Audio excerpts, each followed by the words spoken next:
3, 2, 1, comienza Slow Fashions. Yo soy Belén Loredo y este es el podcast de la moda slow.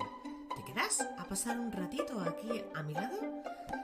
Cada semana hablaremos de moda, de esa que se hace a fuego lento. Charlaremos con las marcas y profesionales que la cuecen y de todos los ingredientes que la componen. Ponte cómodo o sigue haciendo lo que estabas haciendo porque comienza el episodio de hoy.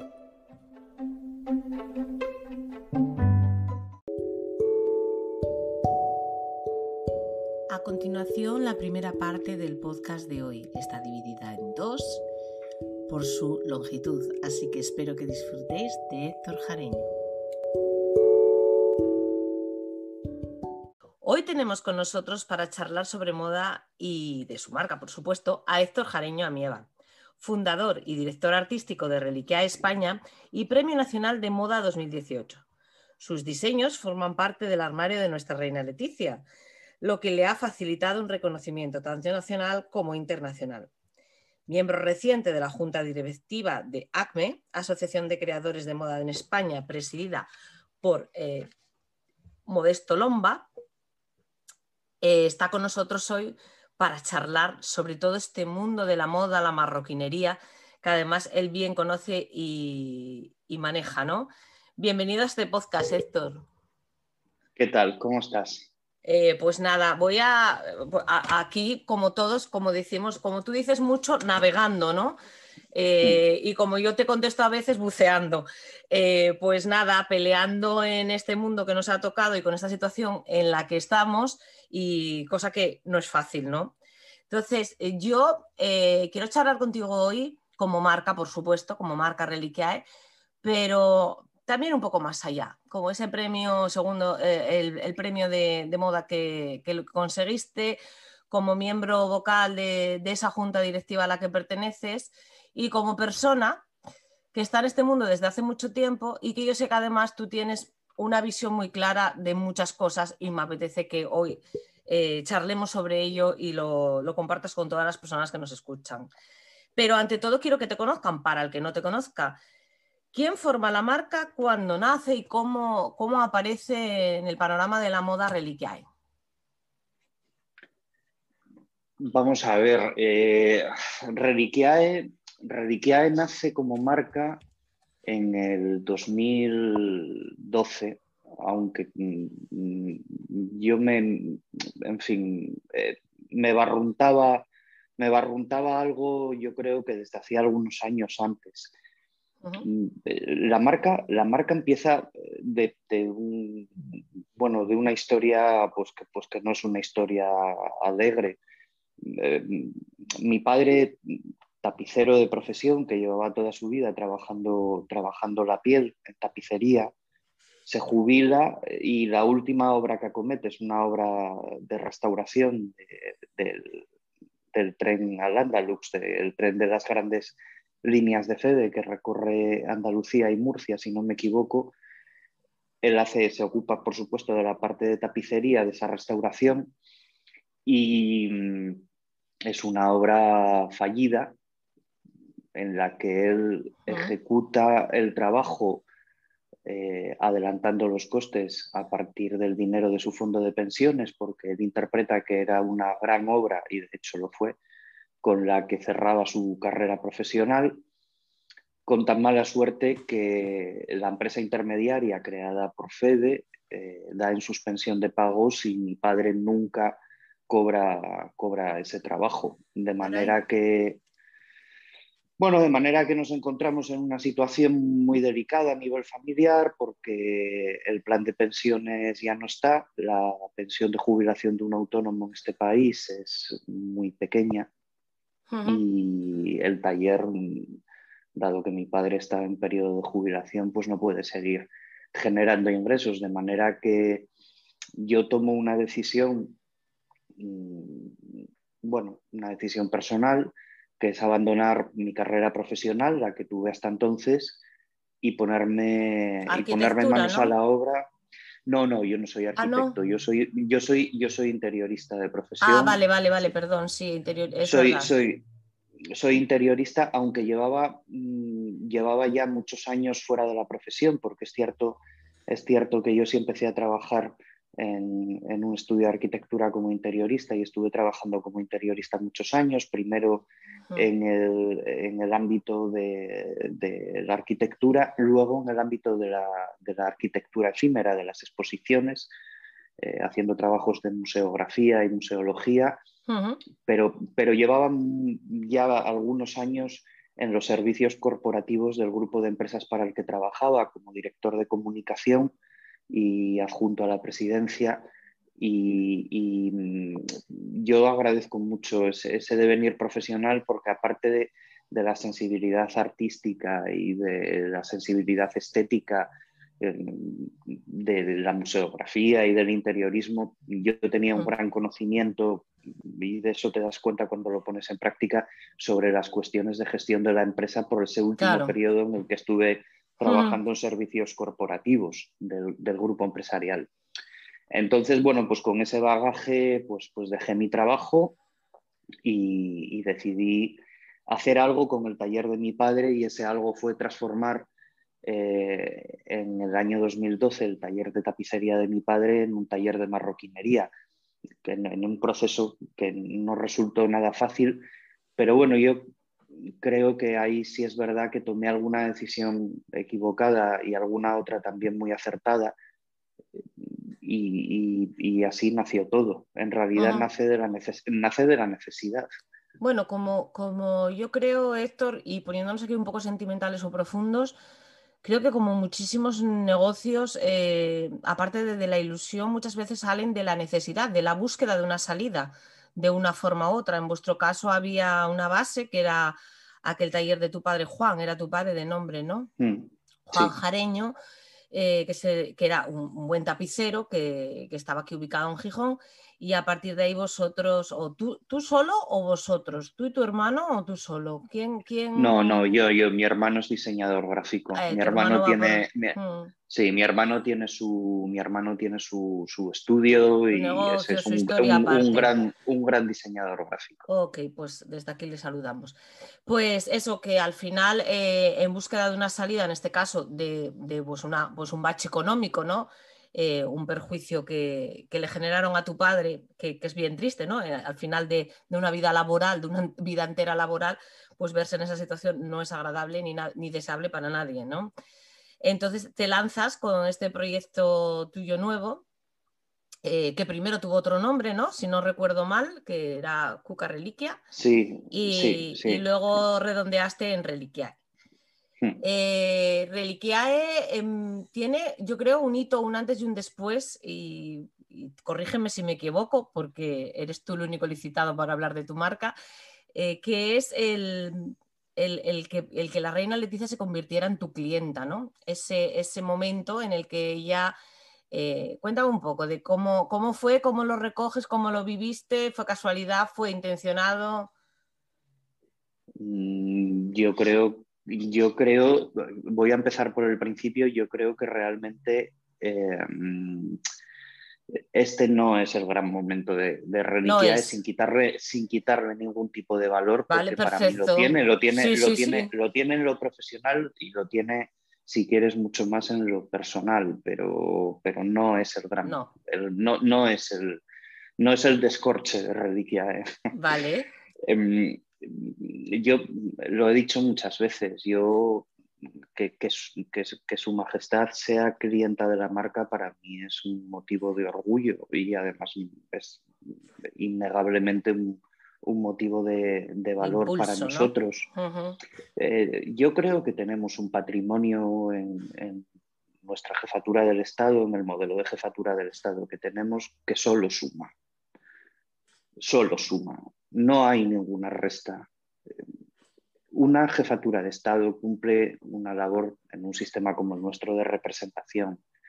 Que nuestra jefatura del Estado represente una serie de valores y lo haga en cada uno de sus actos y lo haga de manera, yo creo que tan correcta, a las empresas españolas en general del sector que seamos, nos suma mucho valor. Esa suma de valor luego se traduce en muchas cuestiones. Y yo muchas veces he dicho que creo que, aunque el mundo haya cambiado mucho, es la mejor prescripción que las empresas españolas podemos tener en el mundo, con lo cual para nosotros como empresa, como marca, que para mí son dos cosas diferentes y siempre las diferencio, es algo que suma muchísimo valor y que fue resultado, yo creo que de haber elegido una estrategia correcta, que es el haber mantenido un perfil de comunicación muy bajo al principio, hasta habernos generado una identidad muy coherente y muy solvente y muy sólida con la que poder salir al mundo. Y en esa pequeña estrategia nos ayudó una agencia de comunicación que tenía un showroom al que Su Majestad acudía regularmente y en el que en una de sus visitas eligió uno de nuestros bolsos, que no había nacido, y eso es cierto, con la intención de convertirse en un icono, pero que es verdad que se convirtió en un icono, yo creo que porque detrás de ese modelo, de ese diseño, había, guste o no, separemos las cuestiones Estéticas, intelectuales de las sí. cuestiones estéticas, guste o no, había un trabajo intelectualmente sólido, muy coherente con los valores de la marca y muy trabajado. Y bueno, pues efectivamente el que Su Majestad Doña Leticia eligiera ese bolso, pues redondeó de alguna manera la trayectoria muy breve, visto en perspectiva muy breve, pero también muy coherente que habíamos seguido hasta ese momento. Fue como un broche, digamos, final a vuestro trabajo, a vuestro enfoque para, en este caso, que el primer bolso que tuvo Leticia, debe de tener alguno más, ¿no? Es un Archie, ¿no? Tu modelo Archie. Sí, Vale. sí. O sea, que fue, digamos que tú consideras que fue como, tú has trabajado, has diseñado algo, como tú dices, en coherencia, mucho trabajo detrás, muchas puestas de valor, mucho valor añadido, y como la buena artesanía con arte detrás, o sea, porque a veces como que comercializamos mucho la artesanía y nos olvidamos de esa parte que tiene artística, que no, nunca jamás se debe de olvidar y nunca debe de perder esa esencia, ¿no? Y eso ha Yo sido, siento, sí, siento ser muy taxativo en esto y asumo el riesgo de equivocarme y de que algunas personas de acuerdo. puedan no estar de acuerdo conmigo.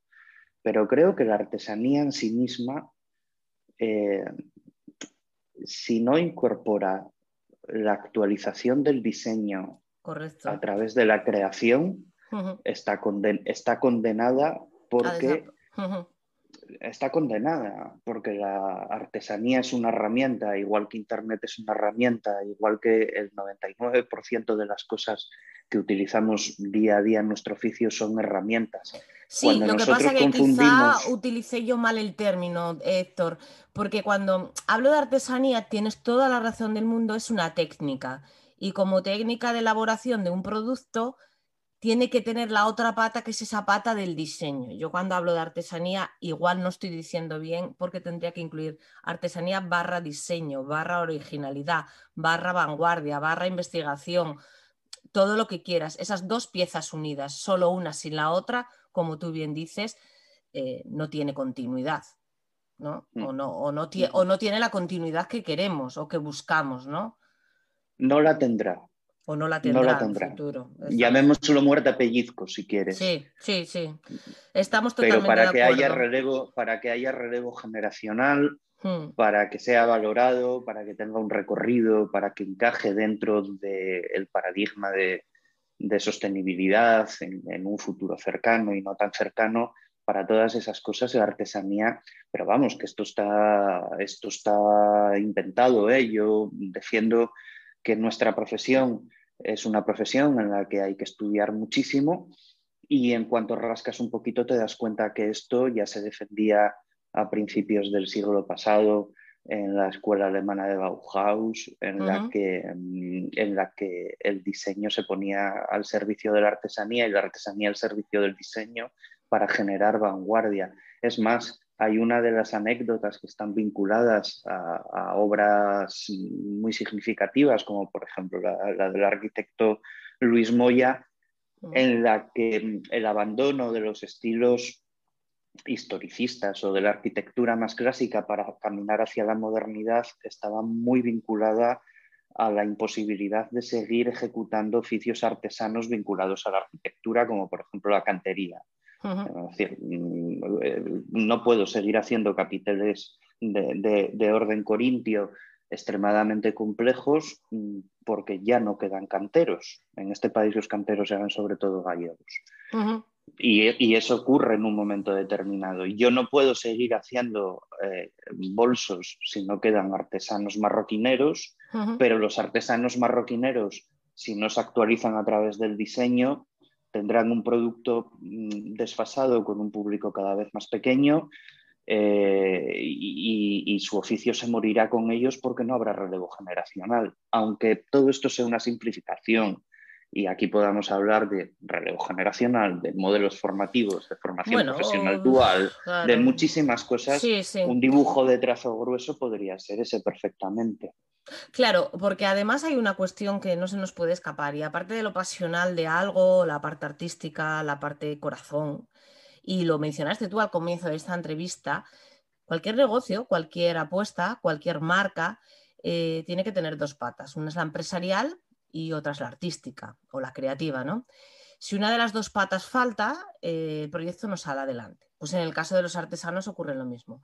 Si no hay una proyección, si no hay una venta, si no hay un mercado que te deje un margen suficiente para vivir dignamente, ya no ponemos para hacerte millonario, ¿no? Pero para vivir dignamente, pues obviamente no podrás avanzar, no podrás continuar y probablemente sea objeto de poco deseo de la continuidad, ¿no? De que nadie quiera empezar un negocio del que se va a morir de hambre, con lo cual implica... Hay una decisión todavía anterior a esa y es una decisión que debemos de tomar todos los que emprendemos. Debemos de pensar en algo que precede a la decisión del propio emprendimiento y al conocimiento empresarial y al desarrollo de las habilidades creativas y artesanas, que es, ¿voy a ser un autónomo o voy a ser una empresa? Y esa pregunta no se la hace, yo creo que no se la hace nadie, porque creemos que el propio crecimiento orgánico de nuestro proyecto nos llevará a plantearnos una opción u otra. Bien, esto es un error de base desde mi punto de vista y yo insisto, estoy dando mi punto de vista. El contraponer la figura del autónomo... Escucha, que para eso estás en este podcast, para dar tu punto de vista. Sí, es lo esencial de esta historia, que cada uno nos vaya contando esto desde su perspectiva. Pues dale, venga. Vamos a ver. En este país tenemos una costumbre muy mala, muy vinculada a nuestra manera de estar culturalmente y a nuestra manera de ser. Y es considerar que el autónomo no es un empresario y que el empresario no es un autónomo. Y esto viene normalmente, yo creo que de un sentimiento malentendido, un sentimiento muy malentendido, en el que el autónomo es considerado como uno de los nuestros, porque al final, desde un punto de vista, pues obrerista, al final es un señor que trabaja 16 horas al día para ganar lo que, con suerte, lo que gana un funcionario de grupo D. Y luego el empresario es un señor muy malo, gordo, que lleva un puro, un monóculo, un reloj de cadena y desayuna niños. Y claro, entonces todos decimos, hombre, yo me veo más como un sufrido obrero por cuenta propia. Prefiero estar en la piel del autónomo, ¿no? En ese sentido. Claro, pero esto no es así. Esto no es así. El autónomo tiene que empezar a verse a sí mismo como un empresario y debe de entender que su vocación tiene que partir de la base del crecimiento, porque lo que tiene entre manos es una empresa y la responsabilidad de pagarse su propio salario es suya. Con lo cual, en el autónomo aplican la gran mayoría, por no decir todas, las verdades de la gran empresa, solo que escaladas. Sí. y dimensionadas. El error normalmente del autónomo es que, y yo soy hijo de autónomo, soy autónomo, por supuesto, y esto lo tengo estudiadísimo y lo tengo muy hablado con mi padre. El error del autónomo normalmente es que su capacidad de visión sobre su crecimiento, es decir, cuando el autónomo dice cuánto va a crecer mi proyecto, es tanto como yo pueda abarcar. Y ese es mi límite. Y esto lo ves muchas veces. Yo ayudo a personas que emprenden a emprender y la primera pregunta que les hago siempre es ¿cuál va a ser tu salario? Y normalmente te dicen, no, yo en un periodo de emprendimiento no voy a cobrar. Y yo vuelvo a hacer la pregunta, digo, de acuerdo, pero ¿cuál va a ser tu salario? Y la mayoría de las personas que emprendemos o que emprendimos no calculamos nuestro salario. Yo tardé muchos años en cobrar mi salario y he dejado de cobrar mi salario muchísimas veces porque no había dinero en caja para poder pagármelo. Pero siempre he tenido muy claro cuál es el valor mínimo de mi trabajo, lo cobre o no. Y lo que le pasa al autónomo normalmente es que cobra el último, se pone el último en la lista de cobrar. Desde una perspectiva empresarial esto no es posible. Si tus empleados, si tu equipo no cobra, tu empresa no va bien y tu empresa está condenada. De manera que yo de la base de la que parto siempre es de que cualquier negocio debe de ser escalable. Lo que significa es que empieza por una persona y amplía. Y va ampliando sin un límite de crecimiento. Y esto requiere una planificación desde el mismo momento en el que empezamos. La primera de todas es calcular cuánto vale nuestra hora de trabajo, porque si resulta que tenemos la buena fortuna de que nuestro proyecto vaya bien, en el momento en el que nosotros no seamos capaces de atender toda la demanda y tengamos que contratar a alguien, vamos a tener que pagarle. Si nosotros no tenemos valorada nuestra hora, no vamos a poder pagarle a alguien. Difícilmente vamos a valorar la del trabajador que tengamos a nuestro cargo. Es que no la podremos pagar. Digamos que tendríamos que partir de un concepto de autónomo de que tenemos una empresa que puede ser unipersonal en el inicio, pero con visión de tener más empleados, ¿no? O en ese intento de crecimiento tener más empleados. Y como casi toda acción empresarial, todo aquello que no esté planificado no va a llegar a un buen puerto. Sin planificación no hay nada, ¿no? Y sin una visión, al menos a corto plazo. Es complicado y es difícil. Y por eso tiene que salir un poco esta vena, además de la artística, cuando estamos hablando del caso en el que conforman esa empresa una sola persona y en esa persona conjuga, pues eso, el ser el fundador y el ser el creativo o el artístico de la historia, ¿no? Hay veces que tenemos como creativos, y yo me indico en este plano, pues a lo mejor más dotes a la creatividad que más dotes a los números, pero tenemos que tener ambas o desarrollar ambas, porque si no, digamos que podemos estar, o seguro estaremos perdidos, ¿no? Salvo que otra persona con esas dotes nos eche un cable, nos ayude o coparticipe en el negocio. Vosotros, o tú y tu equipo, ¿no? Porque, Héctor, ¿cuántos trabajadores tienes ahora mismo? 11. 11. Si hubiera oído esa cifra yo, probablemente alguna otra vez que hablé contigo, que erais 11. Es una responsabilidad, lógicamente, cuando tú estás trabajando solo para ti y arrancando tu propio salario, digamos que el nivel de responsabilidad lo tienes contigo mismo, con lo cual es menor. Cuando tú estás trabajando y estás liderando un equipo de 11, el nivel de responsabilidad, digamos, aumenta. Yo creo que esta básicamente es el mayor ogro o el mayor demonio que teme ese autónomo que no quiere crecer, ¿no? Que de hecho hay muchos que lo dicen, que dicen, no, si no quiero crecer, yo quiero quedarme así. ¿Nunca has oído esta frase? Quiero seguir trabajando así, yo no quiero más, yo quiero esto. Me resulta desincentivador, prefiero no oírla. Pero se dice, tú sabes que se dice muchas veces. No, ¿por qué? Porque a lo mejor me sobrepasa la idea de poder ser una empresa más grande. Yo sí te digo, en mi foro interno, en mi interior, cuando yo inicié mi negocio con mi marca, sí realmente yo sí pensé en un futuro, en una posibilidad de escalar esa parte, ¿no? Ahora la cuestión es cómo vas haciendo esa escala. como los caballos del hípico, ¿no? Saltando todas, porque desde que yo empecé, más que crisis y obstáculos no hubo. Yo creo que fue la época más convulsa, ¿no? de toda la historia.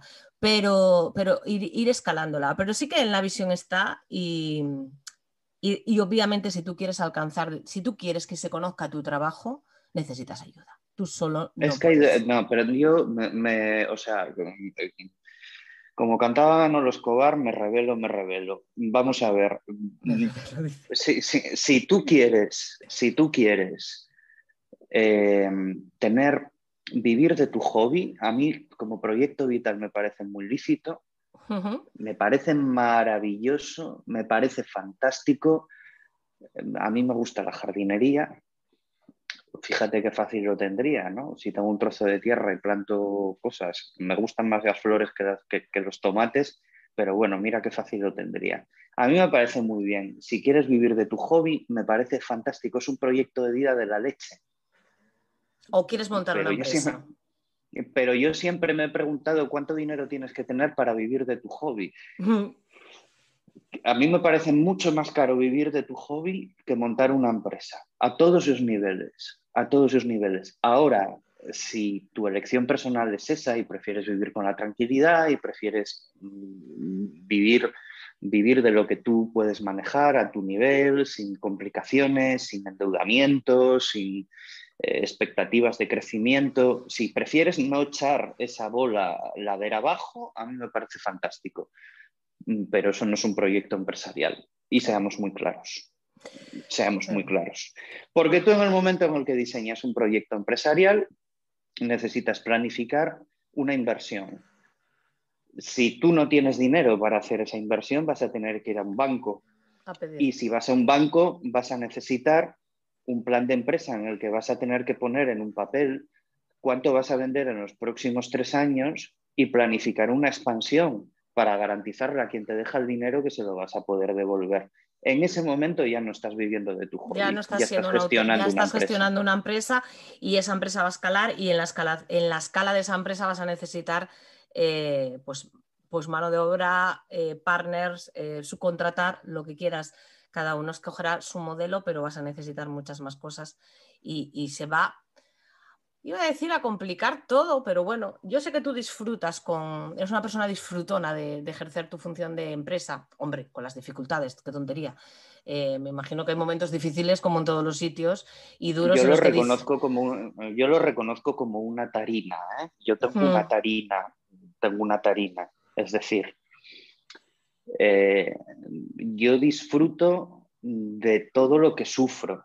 Bueno, yo disfruto en general, yo soy disfrutón, eso lo dicen mis sí, amigos y lo dicen mi familia y yo disfruto casi de cualquier cosa, pero de esto disfruto porque no sabría vivir de otra manera. uh-huh. Y eso es una tara. Es un desarrollo personal también, Héctor, digamos. Emprender o liderar una empresa es un desarrollo personal, te obliga a desarrollarte, puesto que te estás obligando siempre a aprender, a mejorar, a descubrir. Es un motor al final de un desarrollo personal a la par del económico, Sí, obviamente. eso es una motivación. Yo, a ver, con toda franqueza, yo parto, cuando uno no sabe qué quiere ser, lo que tiene que tener muy claro es qué no quiere ser, ¿no? Es decir, por oposición. Yo ahora mismo, cada vez que pienso, que como tú lo hemos pensado mil veces, en arrojar la toalla, digo, ostras, esa parte en la que uno vuelve a ser trabajador por cuenta ajena y tal, que es muy desincentivador. Sin embargo, entonces uno elige, ¿no? Digo, pues prefiero pasarlo mal y apretar los dientes y tener bruxismo que volver a una situación que ahora mismo me parece poco atractiva. Mm, ¿Es incentivador? Es muy incentivador. Mira, yo creo que la vida es estudio. No entendamos el estudio como una disciplina de acumulación de conocimiento y evaluación de conocimiento, sino como un proceso de aprendizaje con H intercalada. mm, Es decir, de ir asimilando conocimientos Y a mí me encanta leer y me encanta estudiar y me encanta documentarme y yo siempre cuando me preguntan ¿y tú cómo desconectas? Y digo yo realmente solo desconecto con la jardinería, de desconectar de verdad, pero por ejemplo cuando termino de trabajar en el jardín y me pongo y me siento en el sofá, inevitablemente me pongo a leer procesos de poda y de injertos y de cosas, pero esto es una manera de estar en el mundo, es la curiosidad de estar en el mundo y de aprender mucho y de buscar. Con lo cual, claro, mi profesión me produce una enorme motivación. Yo cada vez que me pongo a trabajar en alguna historia nueva, en algún capítulo nuevo, me paso mucho tiempo documentándome y me paso muchísimo tiempo leyendo porque me hace sentir francamente realizado y también muy seguro de lo que hago el poder argumentar intelectualmente a través de la lectura, sobre todo aquello que hago. Ujú. Y luego podrá gustar o no gustar. Yo siempre digo, no somos monedita de plata, no le podemos gustar a todo el mundo. Hay quien le parecerá bien y hay a quien no le dirá absolutamente nada, pero yo lo he hecho por algo y además no solamente lo he hecho por algo, sino por algo que puedo explicar y que al cliente que yo me dirijo y para el que he construido mi marca y al que le aporto valor también Ujú. seguramente signifique algo. Ese es Claro, un proyecto, ese es un proceso motivador, es el más el motivador del más... mundo. Ujú. El más motivador y luego has dicho dos o tres cosas que me han parecido súper interesantes en esta parte de tu argumentación y es una, al cliente, Perdona que te corte, pero es por cerrar, ¿eh? Y ahora vamos a la pregunta siguiente. sí, Dentro de todos los que trabajamos en el sector creativo, y esta frase no es mía, esta frase me la dijo alguien que trabajó conmigo, hay un pequeño Napoleón, porque todos los que trabajamos desde el punto de vista de la creación, queremos queremos de alguna manera dejar presente, por no utilizar la palabra imponer, nuestra visión del mundo. Y esto es enormemente incentivador. ajá, vale. Pues es un buen cierre y llevas toda la razón porque cuando alguien elabora un producto no es el producto en sí mismo, es todo un concepto, una cadena de valores, una manera de entender el mundo y a través de tu producto parece como un utópico, parece como un poco, o sea, de cuento de hadas, ¿no? Pero no es nada de cuento de hadas. Realmente tú hablas con cualquier creativo de cualquier marca y te va a contar el por qué y el por qué llega aquí y el por qué tal. Y hay una evolución en todas las marcas y en todos los creativos, ¿no? Una evolución que es la propia evolución del diseñador, que es la propia evolución a partir de, pues cada uno evoluciona de una manera distinta. Héctor evoluciona con mucha lectura, mucha investigación, tratando de descubrir el porqué. Y además, que era lo que te iba a decir antes, que te da las armas para defender tu producto pues eso, cuando lo vas a vender, cuando vas a explicar por qué tiene este valor, por qué tiene este coste y cuando vas a decir, además de sostener un bolso, en este caso, delante de tu clienta, le vas a poder explicar qué es ese bolso, que aparte de ser X, o sea, piel, no sé qué, con un cosido X, con una trazabilidad tal, que luego ahora quiero que me hables un poco de sostenibilidad, con un proceso de producción que le aporta esta calidad, tiene más, tiene que tener más, tiene que tener ese alma, ¿no? Y me imagino que toda esa, y corrígeme si me equivoco, investigación, todo ese bagaje que vas adquiriendo es el que le va a aportar el alma al Archie, bueno, a otros modelos, ¿no? Que tienes más, no solo el Archie. En mi opinión, eso no funciona realmente así, porque yo te lo pregunto, ¿por qué tu marca no se llama Belén? ¿O por qué la mía no se llama Héctor? Y Bueno, la yo creo que respuesta a tras eso, hay a lo mejor más una estrategia ahí, cuando haces o pones el nombre a una marca, hay otros valores, ¿no? Que tienen que tenerse en cuenta a la hora de nombrar una marca, o sea, de hacer el branding de la marca, de decidir cuál va a ser el nombre de tus productos, más yo allá de la creo que ahí creatividad. hay una realidad que se enfrenta un poco a esto último que tú decías, y es que yo no soy reliquia, ¿eh? Yo no soy Reliquiae, con Separas lo cual, a Reliquiae con Héctor Jareño como marca personal, ¿no? Hay una gran es que diferencia. sí, mira, hay una cuestión estratégica en coherencia con lo que hablábamos antes. Y si yo un día me pongo malo y Reliquiae resulta sigue siendo que, adelante. Ya, te entiendo.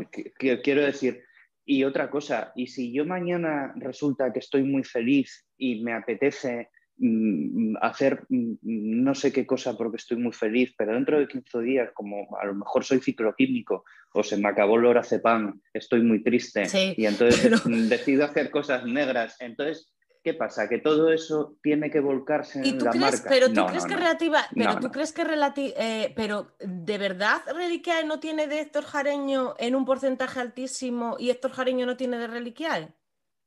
Siendo el director artístico, porque tú no eres el gestor de la marca, el fundador de la marca y luego tienes un director artístico, tú eres ese director artístico. Sí, Digo, es mi pregunta. y si yo tuviera que elegir, y Sí, si yo tuviera que elegir, seguiría siendo el director artístico sí. y dejaría de ser el consejero delegado. Eso es una elección que yo tengo muy claro.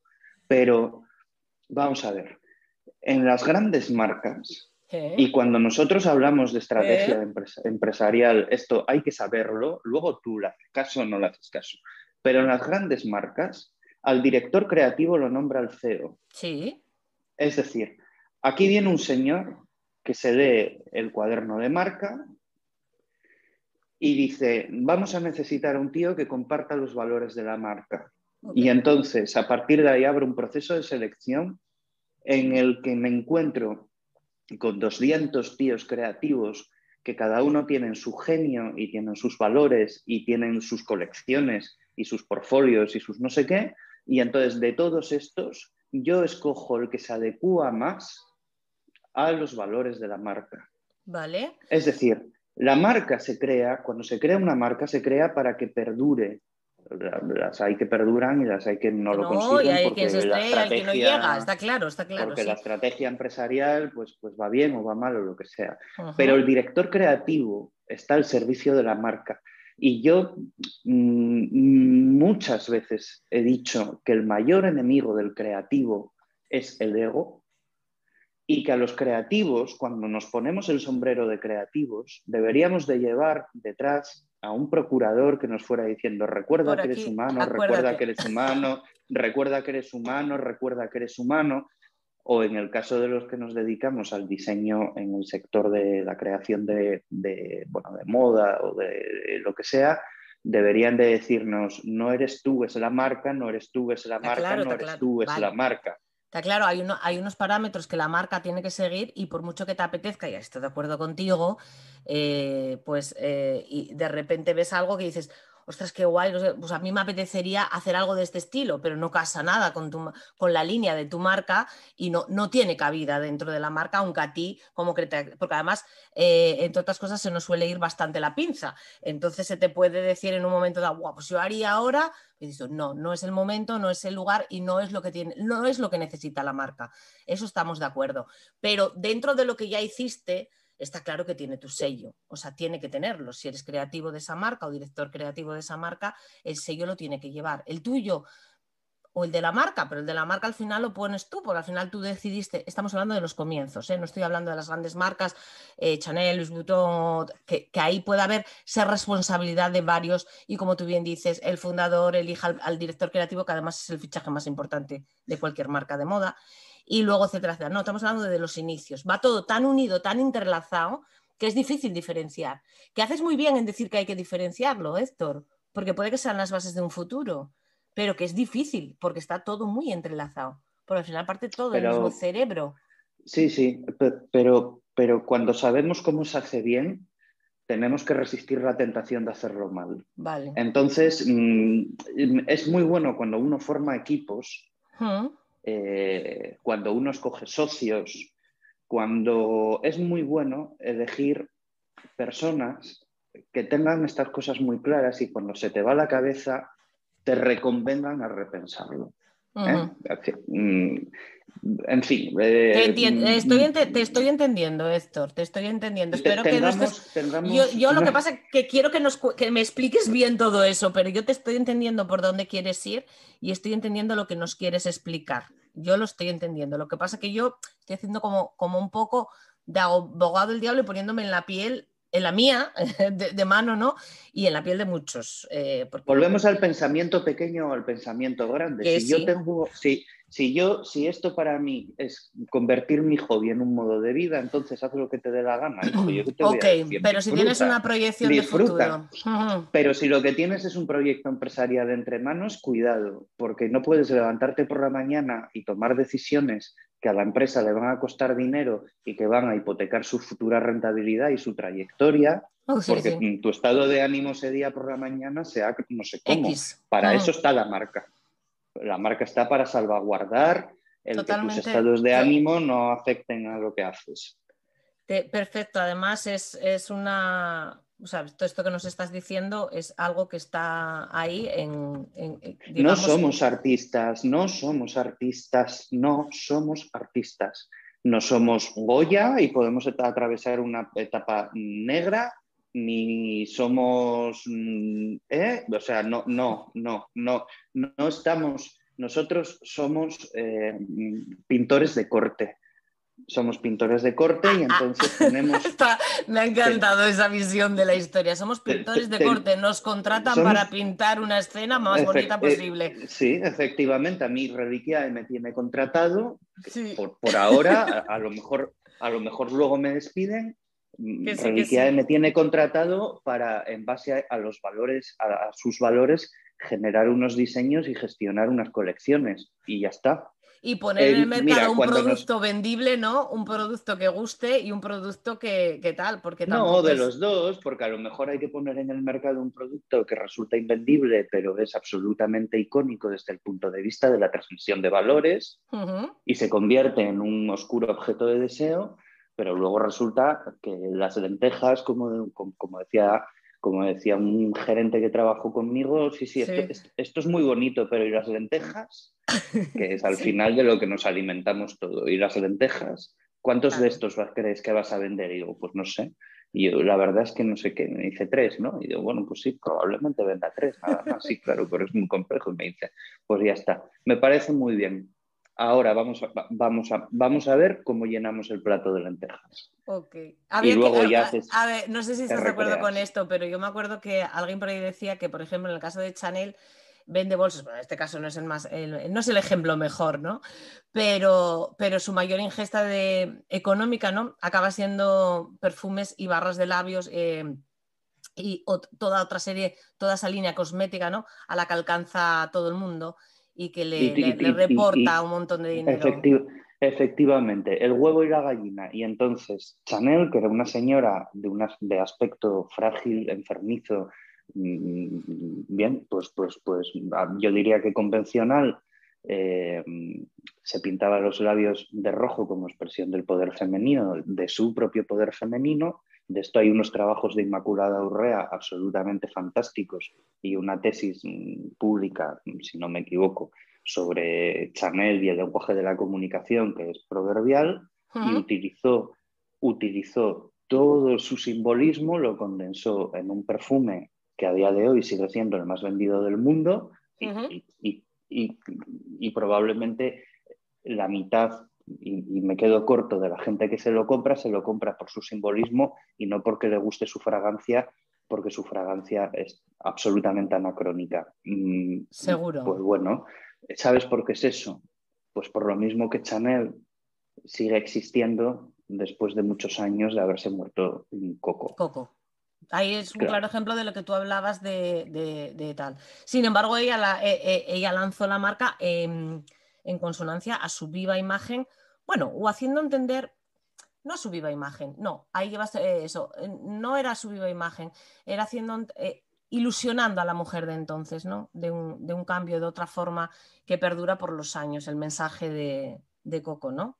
Y, y se adueñó, digamos, de alguna manera de la elegancia de esa palabra y es el día de hoy que sigue haciendo eco. Y yo creo que las mujeres que a lo mejor llegan a comprarse eso llega a ser ese elemento fetiche al que alcanzan, y lo que tú bien dices, poco importa el olor del perfume o si el rojo carmín de Chanel te queda o no te queda bien, que a lo mejor te queda como un saco, pero ahí te empodera, ¿no? Ahí hay una cuestión de feminidad y de empoderamiento femenino, también por su condición muy feminista. Pues eso son, pues evidentemente porque detrás de Chanel existe un arquetipo sí. que hace que funcionen una cosa que Inma llama las neuronas espejo, y que hacen que tú cuando ves eso te identifiques o identifiques esa parte de ti con ese arquetipo que obviamente es el gobernante, y fue la mujer la primera, bueno, no sé si fue la primera, hubo otras, pero desde luego es el arquetipo de la mujer poderosa,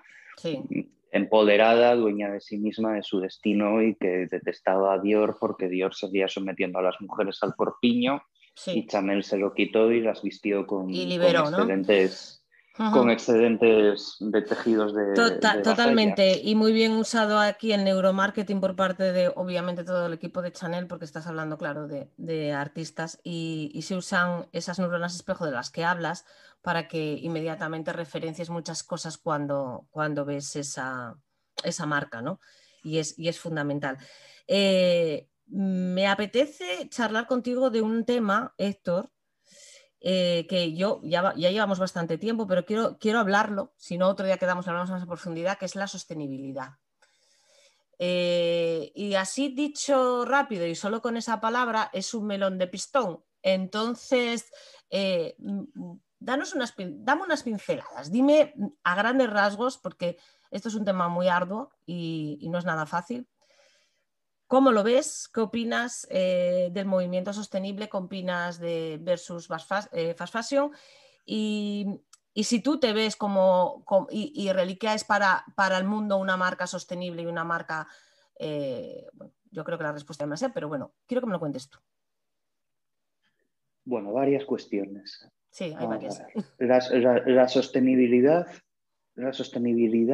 es quizás el mayor argumento del cambio de paradigma. Es decir, cuando uno estudia la viabilidad de un proyecto basado en valores, es decir, de un proyecto basado en una marca.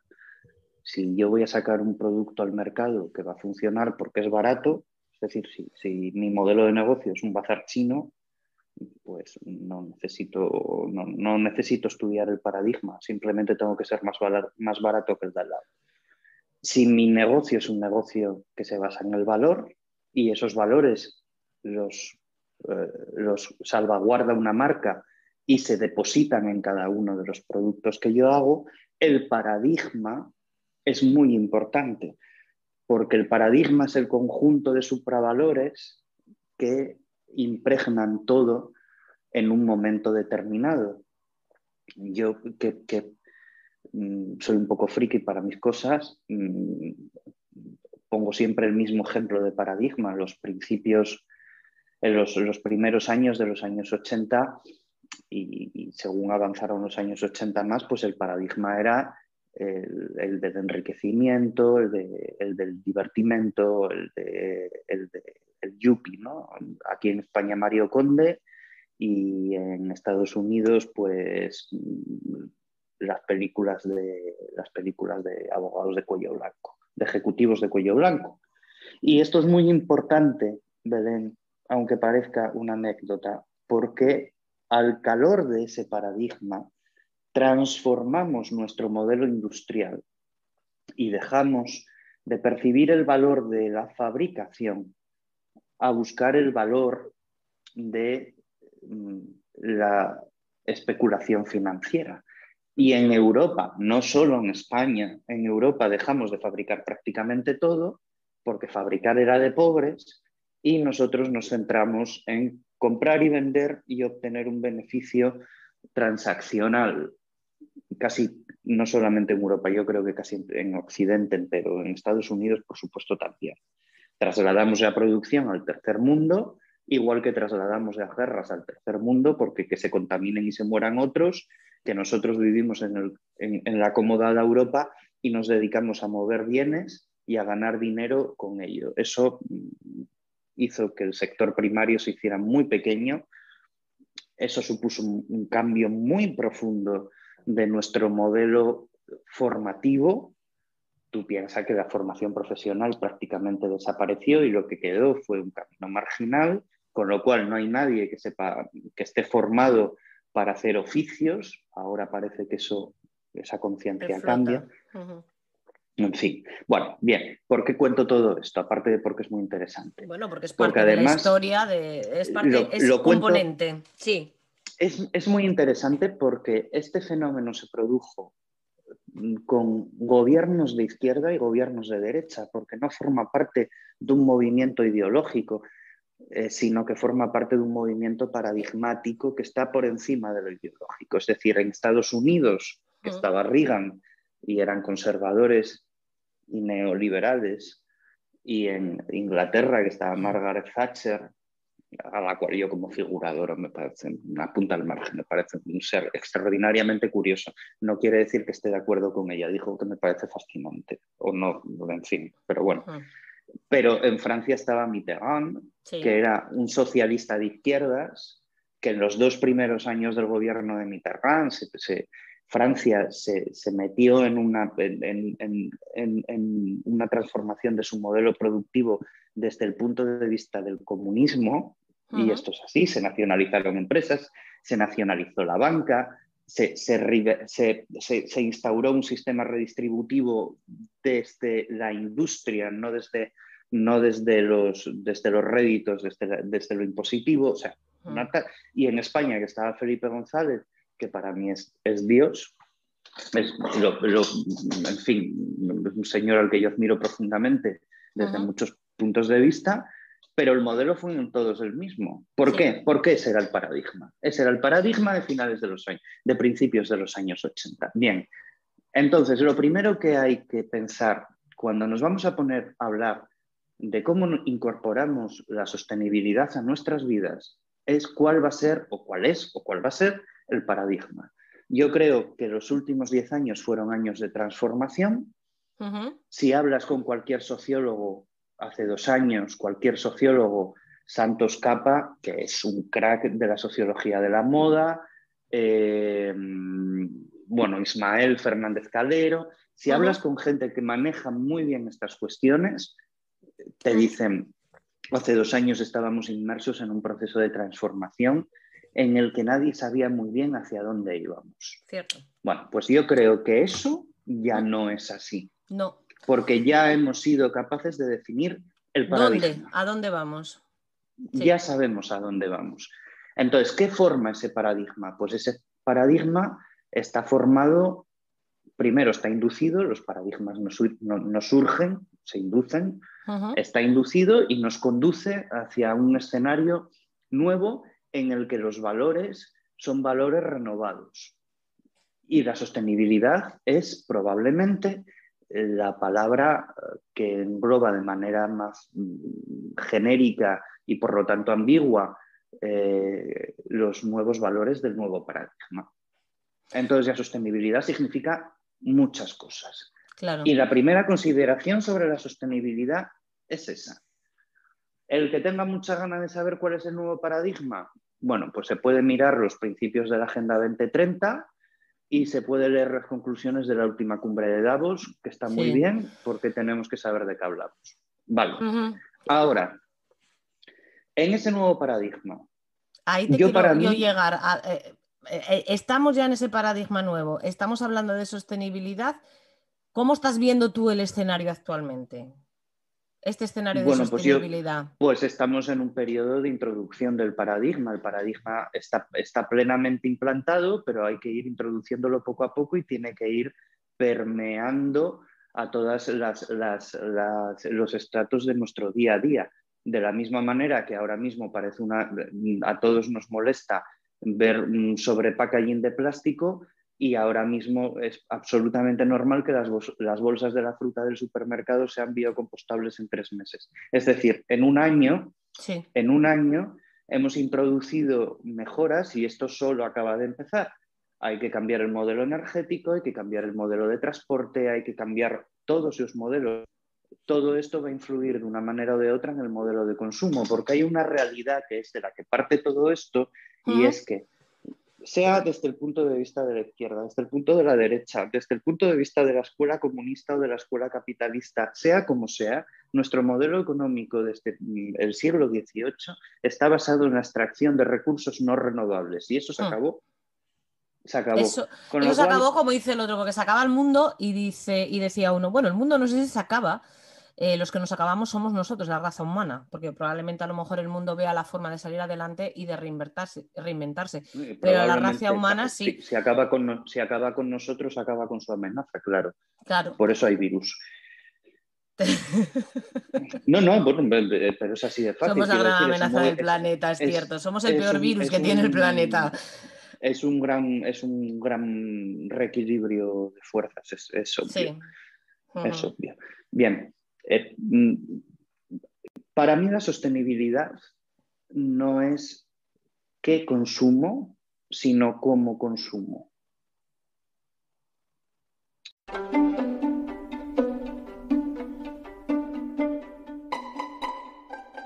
Hasta aquí el episodio de hoy.